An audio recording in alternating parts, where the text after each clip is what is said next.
Hai, selamat datang di channel Viraya Autor. Sebelum nonton, alangkah baiknya untuk subscribe dan klik lonceng terlebih dahulu ya. Selamat menonton. Ketika Iblis Jatuh Cinta, episode 11, malam pertama, karya Via Raya. Tatapan mata dan raut wajah Iko Sagon semakin menakutkan. Senyumannya membuat Teona merinding dan hampir jatuh terjengkang ke belakang karena ketakutan. Beruntung, Iko Sagon langsung bergerak cepat dan menarik tangannya kuat-kuat. Namun, posisi mereka justru menjadi canggung. Posisi di mana Teona berada di dekapan Iko Sagon dan mendengar suara debaran jantung pria itu yang tidak kalah menggebu dari debaran jantungnya. Ini aroma tubuh ini. Teona menghirup dalam-dalam aroma tubuh Iko Sagon. Ia merasa pernah merasakan aroma itu, tetapi ia tidak tahu di mana. Iya, aku ingat. Sebelumnya kan kita pernah tidur bersama di pagi pertama. Jadi aku menjadi hafal aroma ini. Batin Teona bersemangat.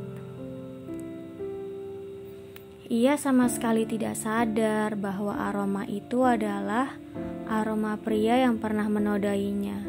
Pria yang pernah merenggut kesuciannya dengan cara paksa. Teona mengangkat kepalanya bertepatan dengan Iko Sagon yang menundukkan kepalanya. Kini dua pasang mata itu saling bertatapan. Entah sudah berapa lama dan apa yang ada di pikiran mereka masing-masing, namun Iko Sagon mulai menatap lapar bibir Teona. Beberapa detik kemudian, ia mengecup bibir wanita itu singkat. Merasa tidak mendapat penolakan, sontak Iko Sagon memejamkan matanya rapat-rapat dan melanjutkan kecupan singkat hingga memperdalamnya. Tidak hanya memperdalam kecupan, kini Iko Sagon pun mulai melepas satu persatu kain yang melekat di tubuh Teona. Merasa sudah menjadi kewajiban sebagai seorang istri, Teona sama sekali tidak menolak. Apalagi ia juga sama menginginkannya. Jadi malam pertama setelah mereka menikah akhirnya terlaksana. Ya, meskipun pagi pertama sudah mengawali malam pertama mereka, keesokan harinya Teona merasa tubuhnya remuk redam. Entah berapa kali Iko Sagon memintanya lagi dan lagi. Mungkin sekitar pukul 4 pagi, wanita itu baru bisa tidur dengan nyenyak.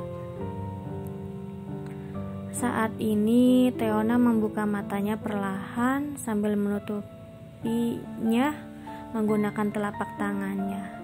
Cahaya matahari yang mengintip dari celah gorden cukup mengganggu. Tangannya terulur untuk mengambil ponsel di nakas. Kemudian ia menatap layar ponselnya yang menunjukkan pukul 8. Astaga, aku kesiangan. Terkejut Teona beranjak duduk. Wanita itu refleks menutupi tubuhnya menggunakan selimut, menundukkan kepalanya dan melihat tubuh yang terdapat beberapa jejak kepemilikan. Ia tersenyum malu membayangkan kejadian semalam. Apa Osa sudah mau menerimaku? Astaga, aku malu sekali. Teona menyembunyikan wajahnya yang memerah di balik selimut. 3, 4, ya ampun, bagaimana bisa semalam kami melakukannya sampai 4 kali? Osa benar-benar luar biasa strong. Wanita itu terdiam sesaat dan memukul kepalanya sendiri. Astaga, iya Osa, bagaimana bisa aku bangun sesiang ini? Pasti dia sudah berangkat bekerja. Lebih baik aku siap-siap untuk berbelanja agar nanti malam bisa menyiapkan makanan untuk makan malam. Teona lekas beranjak bangun dan dengan terburu-buru pergi ke kamar mandi. Tidak peduli betapa remuk badannya, ia tetap harus bersiap. Mungkin sekitar 20 menit ia keluar dan sudah dalam keadaan segar. Ia tidak bisa berlama-lama berada di kamar mandi karena ia benar-benar sudah terlambat. Seharusnya ia membersihkan diri paling lambat sekitar 30 menit. Seharusnya ia sudah bangun sejak pagi tadi dan membuat sarapan untuk suaminya berangkat bekerja. Setelah itu ia pergi ke ruang ganti dan mencari pakaiannya. Ia pikir semua isi lemarinya hanya ada lingerie saja. Namun ternyata masih banyak pakaian lain seperti gaun, setelan, dan pakaian santai. Wanita itu tersenyum dan meraih salah satu gaun lengan pendek dengan panjang di bawah lutut. Gaunnya berwarna putih susu dan terlihat sangat cocok dipadukan dengan kulit tubuh Teona yang seputih kapas. Kau memang selalu terlihat cantik dengan pakaian apapun, Theo. Puji Teona sambil menatap pantulan dirinya di depan cermin. Wanita itu berjalan sambil bersenandung, kemudian tatapan matanya berbinar melihat deretan sepatu hak tinggi dengan berbagai warna. Cantik sekali, namun sayangnya Teona meraih sepatu kets berwarna putih alih-alih sepatu hak tinggi. Terima kasih Mami, jauh setelah Mama meninggal, baru pertama kali Theo diperlakukan seperti seorang anak. Batin Teona sambil menatap seluruh isi ruang ganti. Ia memilih tas kecil dan keluar dari ruang ganti. Setelah ibunya meninggal dan ayahnya menikah lagi, Teona selalu diperlakukan tidak adil. Apapun yang ia inginkan selalu didapatkan atas kerja kerasnya sendiri. Sedangkan saudara tirinya selalu mendapatkan apapun yang diinginkan. Hanya perlu menyebutnya saja sudah langsung dituruti. Ah iya, handphone. Teringat akan ponselnya, Teona berbalik ke arah tempat tidur dan meraih ponselnya. Melihat tempat tidur yang berantakan membuatnya merapikannya terlebih dahulu. Apa ini? Tangannya terulur meraih selembar kertas dan satu butir obat di nakas.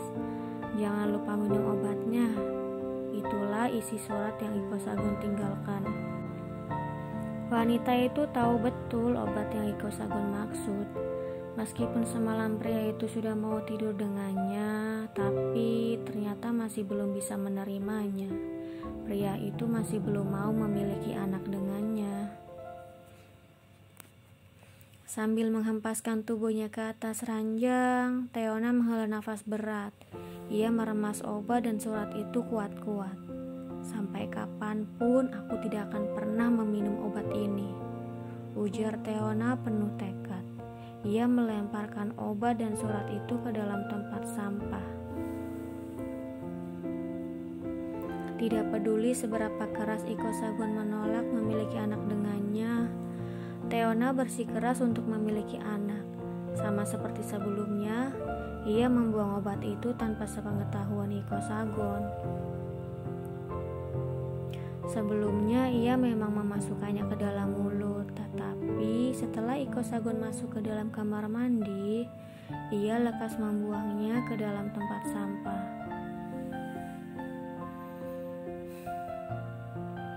Oke Theo, lupakan masalah pagi ini dan kau harus pergi ke supermarket untuk membeli bahan makanan, ujar Teona beranjak berdiri dan melangkah keluar. Pagi Non, sapa Bisu dan Bibi, terkejut Teona. Baru saja keluar kamar dan menutup pintu, ia sudah dikejutkan dengan keberadaan Bisudan di sana. Iya Non, ini Bibi, jawab Bisudan.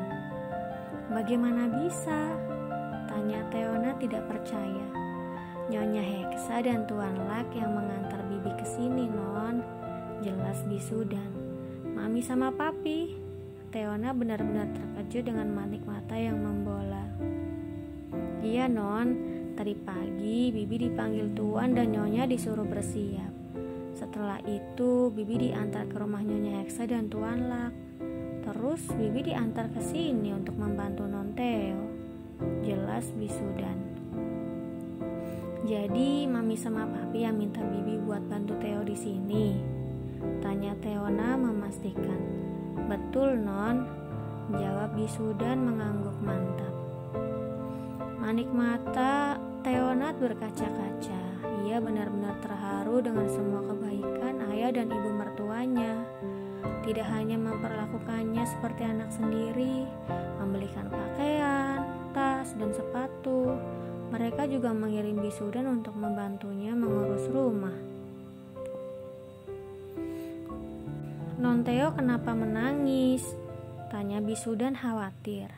Theona hanya menggeleng tanpa menjawab. Kemudian ia dikejutkan dengan suara pria yang baru-baru ini memenuhi hatinya. Bibi boleh turun dulu, ada yang mau saya bicarakan dengan Theo, kata Iko Sagon. Bisudan menoleh ke belakang dan menundukkan kepalanya. Baik Tuan, wanita itu menatap Theona sekilas. Bibi pamit ke bawah dulu ya Non, imbuhnya. Iya Bi, sahut Theona. Iko Sagon terus menatap punggung bisudan sampai tidak terlihat. Kemudian ia menyentuh tangan Theona dan menariknya ke dalam kamar. Raut wajahnya yang memerah terlihat sedang menahan amarah. Entah kesalahan apa yang telah Theona perbuat. Au, sakit Osa, lepasin.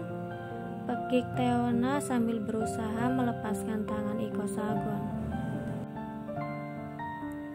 Pria itu tidak menghiraukan dan justru semakin keras mencengkeram kuat tangan Theona. Setelah itu, ia menghempaskan tangannya hingga Theona jatuh tersungkur di atas tempat tidur.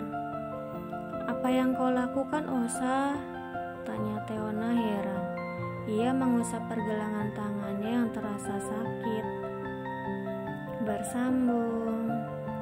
Jangan lupa untuk like, komen, share, subscribe, dan klik tombol lonceng untuk mendapatkan pemberitahuan updatean episode selanjutnya.